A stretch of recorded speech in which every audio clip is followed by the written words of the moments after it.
Егер картаңызда 1000 теңге болса, міндетті түрде байқап көруге кеңес берем. Қосымша тегін, жарнамасыз және мазаны алмайды. Жай ғана жүктеп алып тіркелесіз, бірден ойнауды бастайсыз. Ұтып алдыңыз ба, ақша 5 минуттың ішінде шотыңызға түседі. Бәрі өте оңай, жылдам және түсінікті. Мен сіздің орныңызда болсам, міндетті түрде байқап көрер едім. Бұл күніне 70 000 теңгеден табыс табуға керемет мүмкіндік. Years of our life and how we give love to ourselves and how we give love to others. And so I was thinking, do you have a core memory or an experience with your family from childhood that kind of embodies the feeling you have about them now, or that keeps you tied close to them? I'd say sort of more than a memory is just a feeling that I could say all of my brothers and I had, was that because our dad's a comedian, his job only ever existed once we had gone to bed, and our mum worked from home, she was a photographer. So to us as kids, our parents didn't really work, they just were always home. So we had this amazing foundation where no matter any time of the day, either mum or dad would be at the house, and we felt so kind of solid as a family, which is why I kind of have this dream of one day having kids and putting my work to bed and just kind of being there as a dad, because I really admire how my dad was around. You know, being a comedian is a very, very volatile job. The highs and lows are so extreme, and as kids we never saw that. The only version of my dad I ever saw was the happy dad, let's go to the park. We used to play this game called golf goals, where we would go down to the park, there's like this big blue metal goal, and we would just fire golf balls into that goal every day, and he would give us 10p every time a ball went in the goal, and that was kind of the foundation of our golf and all that sort of stuff. So for me, broader than a core memory was the idea of always feeling connected and safe within my family unit. And I think a large portion of that is that my mum and dad have always been such a solid team, and they've always been there for us. Yeah, wow. Have they, as you've grown older, have they kind of opened up about some of the challenges that they were going through that they obviously didn't show you and your family when you were kids? Because I can imagine, we always talk about this, right? Like being a comedian is extremely difficult because you're making everyone else laugh. At the same time, it's a career path that, like you said, is completely volatile.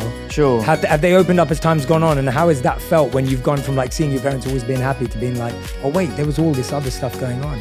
Absolutely they have. And it's not even sometimes things that they've told us, it's just things that we've grown up to recognise. As a young kid, you know, you're not looking to how's my mum feeling, how's my dad feeling. And now as an older person, you know, those are things I care about. I want to call my mum because I know it will brighten her day. So that's all part of growing up, I guess. So seeing the way in which my dad's job affects him, or my dad's job affects my mum, is something we've all sort of come to terms with, and he's amazing at it. I mean, to be honest, I say affect, it doesn't really affect anyone. He's so good at handling it, which is a lot of why I feel like I am the way I am. For example, The Crowded Room's come out, the critics absolutely hated it. They thought it was the worst thing they've ever seen, and it doesn't really upset me. And I think a large part of my feeling towards that has come from my dad being able to do a gig, the gig not going well, him brushing it off his shoulder and just right onto the next one. Yeah, wow. And first of all, I want to point that out as well. So I've been watching The Crowded Room. Right. And me and my wife have been watching it together, and we're actually really enjoying it. Good, thank you. So like, we're actually loving it because I love a show that has mystery. Sure. That's trying to like get me to figure it out and get me to think about it. I'm kind of confused, and I love stuff like that. Like I'm a massive Christopher Nolan fan. Yeah, absolutely. So all my favorite movies are Nolan movies, and the reason why I love them is because I have no idea what's going on. Sure. And that's you got to figure it out. And you got to figure it out. And I love puzzles, and I love escape rooms, and I love anything an escape room. Yeah, I love anything that's got me thinking, what is going on here, and why can't I figure it out? Mate, do you know what you should watch? I admittedly watch it to go to sleep if I'm ever feeling stressed or like overstimulated. I watch this guy called Chris Ramsey. He's like a YouTube guy. He's a magician, but I just watch him solve puzzles. He like buys these Japanese like handcrafted puzzle boxes, and he just solves them. And I've started buying them, and they come to the house, and you sit down for 4 hours, put it down, pick it up, and try and solve this puzzle, and it's amazing. Are you any good at them? No, I'm terrible at them, mate. I'm absolutely terrible. I've had an unsolved Rubik's Cube since I was like 11. But yeah, so I watch his videos because there's just something about like the sound of the wood. I'm a carpenter, so I love like craftsmanship and that sort of stuff. So I love the way that these pieces are put together. So watching him solve the puzzles, I find so relaxing. Yeah, I think for so many of us, you know, getting bad reviews, perceptions, people talking about us, whatever that may be, whatever scale we live at, can actually affect us. Sure. And you saying that actually seeing your dad, seeing him shrug it off and seeing him move on actually really helped him. Do you think that you've been able to create a bit more of a skill around that now, or is it something that happens naturally for you? Because I'm guessing that there's a lot of people who are listening and watching going, Tom, that's pretty amazing that you can do that at your scale and your level. But, I'm still affected by that. Or I really struggle when my mate says something. Like, I know the number one thing I hear is like, most people don't chase their dreams because they're scared of what their mates will say, let alone what the world will say. Yeah, like I had this I was flying back last night, as I was telling you. So I was on a plane from DC to London last night.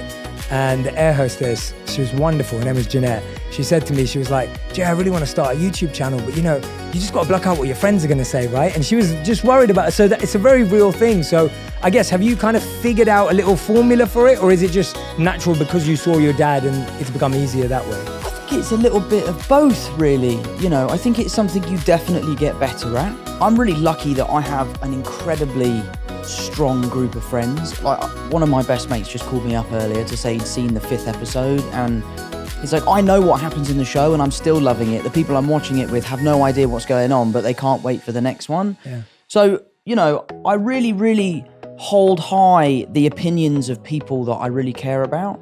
I'm also really lucky to have an amazing group of fans who are so supportive. They are diehard, they are there day one, and that makes me feel really good.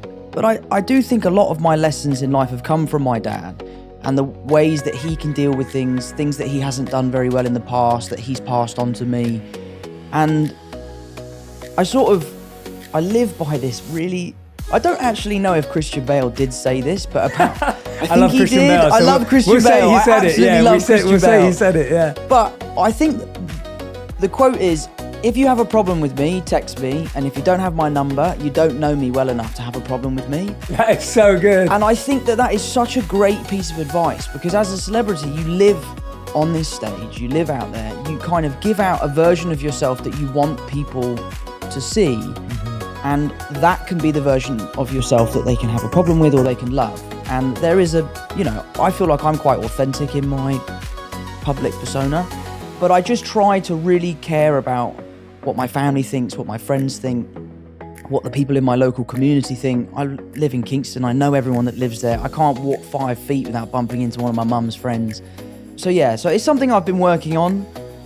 I try my best to not let that stuff affect me. It does. Yeah, of course. I'm not cold-hearted or anything like that. It does affect me, but I just try to move on and focus on the positives. Yeah, absolutely, absolutely. What was did you ever see your dad deal with everything and you thought, wow, that was incredible? Like, was there anything specific that you remember that, like, seeing him, like, tackle something and you thought, wow, that really impressed me, even if it was something really small in hindsight? I think the thing I admire most about my dad is his resilience.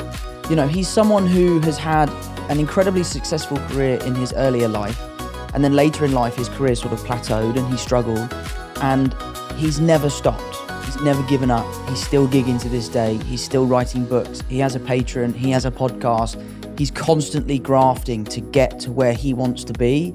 And I think being a young kid and seeing your dad continually working as hard as he can to kind of put his best foot forward, for me, has been a huge drive for my work ethic.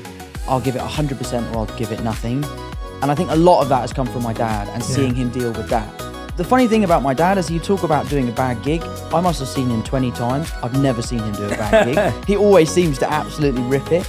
But maybe that's just because we're in the audience. But no, I owe a lot to my dad, and a lot of the teachings are things he's told me and things I've just witnessed him do. Yeah. And was there ever a piece of feedback or a rumor or something you saw that did affect you, where you actually thought, well, or at least made you stop and go, God, I'm trying to see the positives, but this one's tough. Like this actually made me have to pause and figure it out.